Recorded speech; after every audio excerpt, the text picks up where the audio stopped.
అందరికీ నమస్కారాలు. మొదటిసారి ఈరోజు మీ ఉత్సాహం చూస్తున్నాను. నరేంద్ర మోడీ గారు ఇక్కడే ఉన్నారు. కడాన ఆయన క్రమశిక్షణ మీరు నేర్చుకోవాల్సింది. మేము ఎవ్వరు కూడా నివారించలేకపోయాం. ఇక్కడ టవర్స్ ఎక్కినప్పుడు ఒక ప్రధానమంత్రిగా ముందు చూపుతో మీరు దిగకపోతే ప్రమాదం వస్తుందని గ్రహించిన వ్యక్తి మన మోదీజీ గారు. అవునా కాదా అని మిమ్మల్ని అడుగుతున్నా. అలాంటి నాయకత్వం ఇక్కడికి వచ్చింది. ఎవరికైనా అనుమానం ఉందా? తమ్ముళ్ళు, గెలుపు ఎన్డీఏదే. మా యువత ఉత్సాహం చూస్తున్నా, మా ఆడబిడ్డల పట్టుదల చూస్తున్నాం. ఈరోజు మీరందరూ కూడా మోదీజీ గారి నాయకత్వంలో అండగా ఉంటామని చెప్పడానికి వచ్చారు. అవును అంటే గట్టిగా చప్పట్లు కొట్టి చెప్పండి అవునని.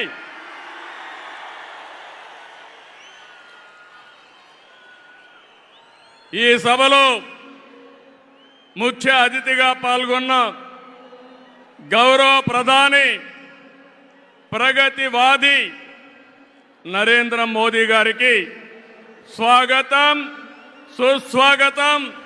5 కోట్ల తెలుగు ప్రజల తరపున మరొక్కసారి మనస్ఫూర్తిగా స్వాగతం పలుకుతున్నాం. స్వాగతం పలకడం అంటే రాష్ట్రంలో ఇండల్లో ఉండే వారికి కూడా వినపడాలి. గట్టిగా చెప్పాలి, చప్పట్లు కొట్టి.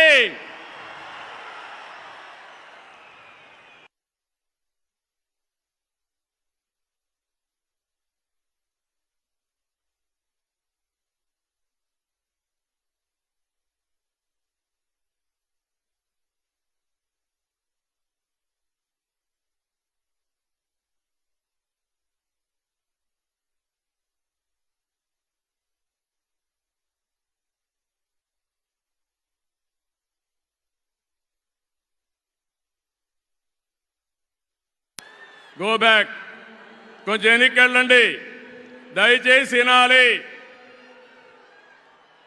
ఇప్పటికీ.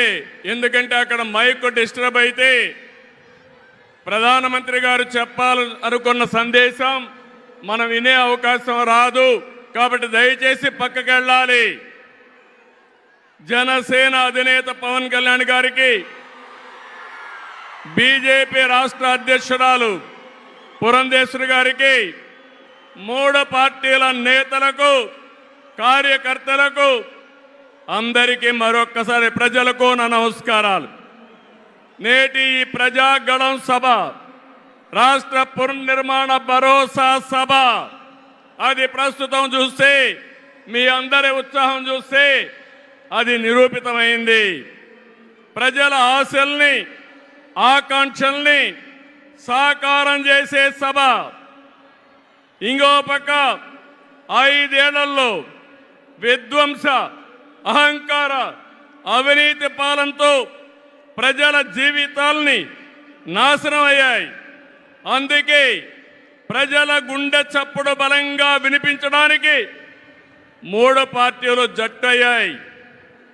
రేపు జరిగే ఎన్నికల్లో మీరివ్వబోయే తీర్పే ఈ రాష్ట్ర భవిష్యత్తును నిర్ణయిస్తుంది. మీ జీవితాలు తీర్చిదిద్దే బాధ్యత మాది. మీ మద్దతు, ఆశీర్వాదం మాకివ్వాల్సిందిగా మరొక్కసారి మిమ్మల్ని అందరినీ కోరుకుంటున్నాను. 3 పార్టీలు జెండాలు వేరు కావచ్చు, మా జెండా ఒకటే. అదే సంక్షేమం, అదే అభివృద్ధి, అదే ప్రజాస్వామ్య పరిరక్షణ. అదే సమయంలో ప్రజల కోసం తప్పించే పవన్ కళ్యాణ్ గారికి కూడా అభినందనలు, ధన్యవాదాలు. మోదీ గారు ఒక వ్యక్తి కాదు, భారతదేశాన్ని విశ్వగురువుగా మారుస్తున్న ఒక శక్తి. అవునా కాదా? మోదీ అంటే సమిక్షేమం, మోదీ అంటే అభివృద్ధి, మోదీ అంటే సంస్కరణ, మోదీ అంటే భవిష్యత్తు, మోదీ అంటే ఆత్మగౌరవం, ఆత్మవిశ్వాసం. ప్రపంచం మెచ్చిన మేటైన నాయకుడు మన నరేంద్ర మోదీ గారు.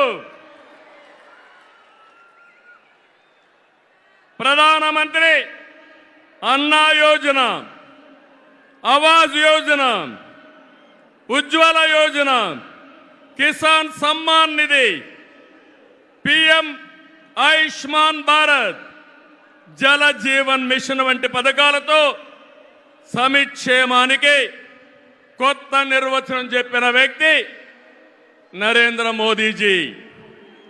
సమిక్షేమ పథకాలు అందిస్తున్నాయి దేశాన్ని బలమైన ఆర్థిక శక్తిగా మార్చడానికి. Make in India, startup India, skill India, digital India, Gatishakti, Bharatmala వంటి అభివృద్ధి కార్యక్రమాలతో సంపద సృష్టించిన వ్యక్తి మోదీ గారు. డిమానిటైజేషన్, జిఎస్టి వంటి సంస్కరణలతో దేశ ఆర్థిక ముఖ చిత్రాన్ని మార్చిన వ్యక్తి మోదీ గారు. ఆయన నినాదం సబ్కా సాత్, సబ్కా వికాస్, సబ్కా విశ్వాస్ అనే నినాదంతో దేశానికి ఒక నమ్మకాన్ని కల్పించిన శక్తివంతమైన నాయకుడు నరేంద్ర మోదీ గారు. కోవిడ్ సంక్షేమం జ్ఞాపకం ఉందా తమిళ్లో? ప్రపంచంలో ఎవ్వరూ చేయలేని విధంగా ఆ సమయంలో సమయస్ఫూర్తిగా చేసి మన ప్రాణాలు రక్షించిన వ్యక్తి నరేంద్ర మోదీ గారు. అవునంటే గట్టిగా చప్పట్లు కొట్టి అభినందించమని మిమ్మల్ని అందరినీ కోరుతున్నా. 100 దేశాలకి వ్యాక్సిన్ ఇచ్చి దేశ సమర్థతని చాటి చెప్పిన వ్యక్తి. ప్రపంచంలో 11వ స్థానంలో ఉన్న ఆర్థిక వ్యవస్థని 10 ఏళ్లలో 5వ స్థానానికి తీసుకొచ్చారు. రాబోయే రోజుల్లో ఈ స్థానం నుంచి 3వ స్థానానికి వస్తాం. అంటే ప్రపంచానికి అమెరికా, చైనాతో ధీటైన ఆర్థిక వ్యవస్థను తెచ్చే శక్తి, సామర్థ్యం నరేంద్ర మోదీ గారికి ఉన్నాయని చెప్పి కూడా నేను మీకు తెలియజేస్తున్నా. వికసిత్ భారత్ నరేంద్ర మోదీ గారి కళ. వికసిత్ ఆంధ్రప్రదేశ్ మనందరి కళ కావాలి. వికసిత్ భారత్ దిశగా దేశం దూసుకుపోతుంది. ఈ ప్రయాణంలో వచ్చే అవకాశాల్ని అందిపుచ్చుకొని ఏపీ కూడా అభివృద్ధి చెందాలి. మన జీవితాలు బాగుపడాలి. పేదరికం లేని దేశం మోదీ గారి కళ, ఆయన సంకల్పం. ఈ రాష్ట్రంలో పేదరికం లేకుండా చేయడం మన సంకల్పం కావాలి. అందుకే మనం అందరం ఆయన ఆశయాలతో అనుసంధానం కావాల్సిన అవసరం ఉంది. ఒక విషయం ఇక్కడ చెప్పాలి. मोदी जी का संदेश है कि विकसित भारत के लिए यही समय है, सही समय है. నేను చెప్తున్నాను, मैं कहना चाहता हूं कि देश को सही समय में मोदी जी जैसा सही नेता मिला है. आपकी पूरी कोशिशों में हम आपके साथ रहेंगे, ये हमारा वादा है. నేను ఒకటే ఈరోజు చెప్తున్నాను, భారతదేశానికి ప్రపంచంలో గుర్తింపు తెచ్చిన వ్యక్తి నరేంద్ర మోదీ గారు. వికసిత్ భారత్ ద్వారా ప్రపంచంలోనే నెంబర్ 1 దేశంగా చేసే శక్తి సామర్థ్యం ఒక్క నరేంద్ర మోదీ గారికే ఉందని మరొకసారి విజ్ఞప్తి చేస్తున్నా. అంతేకాదు భారతీయులు మొత్తం ప్రపంచంలో ఒక శక్తివంతమైన జాతిగా తయారు చేయడం ఆయన ఆశయం ఇప్పటికే జరుగుతూ ఉంది. భవిష్యత్తులో ఈ దేశాన్ని జీరో పావర్టీ నేషన్గా తయారు చేసే శక్తి కూడా వారికే ఉంది. దేశం దూసుకుపోతా ఉంది. రాష్ట్రంలో సమస్యలు ఉన్నాయి. 2014 విభజన తర్వాత సవాళ్ళని సమస్యల్ని అధిగమించాం. నవ్యాంధ్ర కోసం ముందుకు పోయాం. ఎన్డీఏలో భాగస్వామిగా కేంద్ర ప్రభుత్వం రాష్ట్రంలో అనేక కార్యక్రమాలు చేశాం. ఆ రోజు మీరు ఒక్కసారి చూస్తే 11 జాతీయ విద్యా సంస్థల్ని కేంద్ర సహకారంతో ఇక్కడ నిలబెట్టాం. మోదీ గారి చేతుల మీదుగా అమరావతిని నిర్మాణం కోసం చేశాం. అదే కానీ ఈరోజు పూర్తయి ఉంటే దేశంలో ఒక బ్రహ్మాండమైన నగరంగా అమరావతి తయారయ్యేది. 3 ముక్కలాటతో అమరావతిని నాశనం చేసి భ్రష్టు పట్టించిన వ్యక్తి ఈ జగన్మోహన్ రెడ్డి. పోలవరం కేంద్ర సహకారంతో 72% పూర్తి చేసి ఈ ప్రభుత్వం పోలవరాన్ని గోదావరిలో కలిపేసే పరిస్థితికి వచ్చారు. ఈ విధంగా ఒక ప్రాజెక్టు కాదు, అన్ని ప్రాజెక్టులు నష్టపోయాం. సహజ వనరులు దోచేశారు. ల్యాండ్, శాండ్, వైన్, మైన్ అన్నిట్లో వేల కోట్ల రూపాయలు దోపిడీ చేశారు. జే బ్రాండ్లతో లిక్కర్ తెచ్చి ప్రజల ప్రాణాలు పణంగా పెట్టి అతను ఆదాయం పెంచుకున్న దుర్మార్గుడు ఈ జగన్మోహన్ రెడ్డి. ఓటేసిన ప్రజల్ని పన్నుల బాధుడితో కాటేశాడు. పెట్టుబడులు తరిమేశాడు. 5 ఏళ్లలో రోడ్లు లేవు, ప్రాజెక్టులు లేవు, పరిశ్రమలు లేవు, ఉద్యోగాలు లేవు, ఉపాధి లేదు, అభివృద్ధి అన్న మాటే లేదు. ప్రజల జీవితాల్లో ఆనందం కూడా లేదు. అంతటా గంజాయి, అశాంతి, అభద్రత, ఆందోళనతో బంగారు లాంటి రాష్ట్రాన్ని జగన్ చీకటమయం చేశాడు. విధ్వంసమే తన విధానమై రాష్ట్రాన్ని కూల్చేశాడు.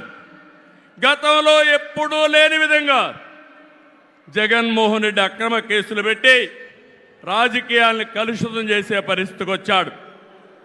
కక్ష సాధింపుతో ప్రజాస్వామ్యాన్ని ప్రశ్నించే వారిని, మీడియాని అణిచివేసేందుకు పోలీస్ శాఖను జేబు సంస్థగా మార్చుకున్నాడు.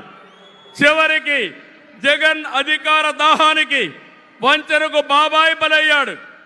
2 చెల్లెళ్ల సైతం రోడ్డెక్కి వైసీపీ పునాదులు రక్తంతో తడిచాయని ఘోషించే పరిస్థితి వచ్చారు. జగన్కు ఓటేయద్దని సొంత చెల్లెళ్లే చెప్పారంటే 5 కోట్ల ప్రజానీకం అర్థం చేసుకోమని విజ్ఞప్తి చేస్తున్నా. తమ్ముళ్ళు, ఈ రాష్ట్రంలో ఎవరైనా బాగున్నారా అని మిమ్మల్ని అడుగుతున్నా. రైతులు బాగున్నారా తమ్ముళ్ళు అని అడుగుతున్నా. యువతకు ఉద్యోగాలు వచ్చాయని అడుగుతున్నా. మహిళలకు రక్షణ ఉందా అని అడుగుతున్నా. ఎస్సీ, బీసీ, ఎస్టీ మైనారిటీలకి ఏమైనా లాభం జరిగిందా అని అడుగుతున్నా. ఇలాంటివన్నీ చూస్తే ఒకరిద్దరు కాదు, అందరూ నష్టపోయారు. I'm requesting honourable prime minister Modiji, Andhra has suffered the worst due to bad governance, financial mismanagement and corruption. You will be shocked to know that collectorate offices, Raitu Bazar buildings, government colleges have been mortgaged. It is a pity that even tax revenue from liquor, both present and future, have been escrowed. This is the sorry state of affairs over the last 5 years. అందుకని నేను మీ అందరి తరపున మోదీజీ గారిని request చేస్తున్నాను, మన రాష్ట్రాన్ని కాపాడుకోవాలి. సిద్ధమా మీరందరూ అడుగుతున్నా? ప్రజలు గెలవాలి, రాష్ట్రం నిలబడాలి, మన బిడ్డలు వెలగాలి, జీవితాలు బాగుపడాలి. అందుకే ఈ పొత్తు. నరేంద్ర మోదీజీ గారి సంకల్పం గెలవడం కాదు. నిన్ననే ఎన్నికల శంఖారావం మోగింది, ప్రజల్లో ఉత్సాహం పెరిగింది. దేశంలో ఎన్డీఏకి 400+ సీట్లు వస్తాయి. అదే మరిగా ఆంధ్రప్రదేశ్లో 25కు 25 గెలిపించే బాధ్యత మీదే. సిద్ధమా అని మిమ్మల్ని అడుగుతున్నా. అది చేసి ఈ రాష్ట్ర పునర్నిర్మాణం చేసుకోవాలి. మోదీజీ గారి నాయకత్వంలో దేశాన్ని ముందుకు తీసుకుపోతే ఎన్డీఏ పాలనలో ఆంధ్రప్రదేశ్ని బాగు చేసుకుందాం. అందరూ సహకరించమని కోరుతూ మరొక్కసారి మోదీజీ గారిని మనస్ఫూర్తిగా ధన్యవాదాలు, కృతజ్ఞతలు తెలియజేసుకుంటూ ఈ మీటింగ్కి వచ్చిన మిమ్మల్ని అందరినీ పేరు పేరున అభినందిస్తూ అందరికీ నమస్కారాలు. జై ఆంధ్రప్రదేశ్, జై భారత్, జై హింద్.